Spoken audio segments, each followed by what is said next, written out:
வணக்கம் மக்களே, இன்றைக்கி நம்ம பார்க்க போகிற இடம் கோயம்புத்தூர்லேருந்து 120 கிலோமீட்டர் தொலைவில் அமைஞ்சிருக்க இந்த இறைச்சிப்பாறை அருவி தாங்க.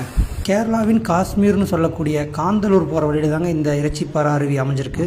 இந்த அருவிக்கு போகிற வழி எல்லாமே பார்த்திங்கன்னா ரொம்ப குறுகலாக ஒரு வண்டி மட்டும்தான் போகிற அளவுக்கு இடம் இருக்கும். ஆனால் அந்த இடத்துக்கு நீங்கள் போயிட்டீங்கனாலே நீங்கள் நனையவே கூடாதுன்னு நினச்சி போயிருந்தாலும் அந்த சாரல் கண்டிப்பாக உங்களை நினச்சிரும். ஆனால் இந்த இடத்துல ஒரு மிகப்பெரிய பிரச்சனை இருக்குங்க. விடுமுறை நாள்லேயோ இல்லை வார இறுதியிலையோ நீங்கள் போனீங்கன்னா கண்டிப்பாக இந்த அளவுக்கு கூட்டம் இருக்கும். நீங்கள் ஏன்டா போனங்கிற அளவுக்கு ஆயிரும். அதனால் நீங்கள் எப்போ போகணும் அப்படின்னா மழை பெய்கிறப்பவோ இல்லை காலையில் நேரமாகவோ இல்லை சாயங்காலம் ஒரு 4 மணிக்கு மேலே வந்தீங்கனாலோ கண்டிப்பாக இங்கே கூட்டமே இருக்காது. நீங்கள் எப்போ வந்தாலும் கண்டிப்பாக குளிக்கிற மாதிரி வாங்க. ஏன்னா தண்ணி அந்தளவுக்கு குழு குழுன்னு அருமையாக இருக்கும்.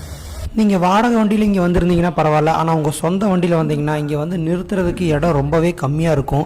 அதனால் நீங்கள் பார்த்து ரொம்ப பொறுமையாக தான் உங்கள் வண்டியை நிறுத்திட்டு நீங்கள் அங்கே போகிற மாதிரி இருக்கும். இந்த அருவிக்கு நீங்கள் ஏற்கனவே போயிருந்தாலோ இல்லை இந்த அருவி பற்றி வேறு ஏதாவது கேள்வி உங்களுக்கு இருந்தாலோ